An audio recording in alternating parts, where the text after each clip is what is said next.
இன்னைக்கு Thursday பாபாவோட பிளெஸிங்ஸோட நமக்கு என்ன மெசேஜ் கொடுக்குறாருன்னு பார்க்கலாம். இந்த மெசேஜ் பார்க்குறவங்க கமெண்ட் செக்ஷன்ல பாபாவை மனசுல நினைச்சு ஓம் சாய்ராம்னு டைப் பண்ணுங்க.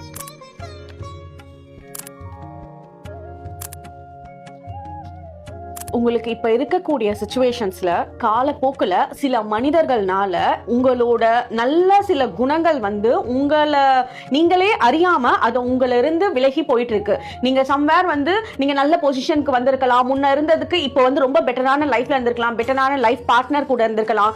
பட் சில உங்களோட நல்ல விஷயங்கள் உங்களை அறியாம அது மறைஞ்சு போயிட்டு இருக்கு. அது என்னன்னு யோசிச்சு பாருங்க.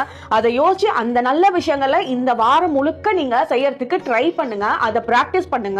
பாபாவே உங்களோட கண் முன்னாடி நிப்பாரு. நீங்க நினைச்ச நேரத்துல நீங்க இதை செஞ்சு பாருங்க. அவர் உங்களோட கண் முன்னாடி காட்சி அளித்து அந்த பிளெஸிங்ஸ் வந்து ஓகே நம்ம இதை தான் விட்டுருக்கோம், இதை நம்ம ஸ்டார்ட் பண்ணிட்டோம், இனிமேல் நம்மளோட லைஃப் நல்லா இருக்கும்ட்டு பாபாவோட படம் நீங்க பண்ணி முடிக்கிறப்போ உங்களோட கண்ணில் படும். அப்ப வந்து உங்களுக்கு தெரியும் பாபா கூடயே இருக்காரு, எல்லாமே கவனிச்சிட்டு இருக்காருன்ட்டு.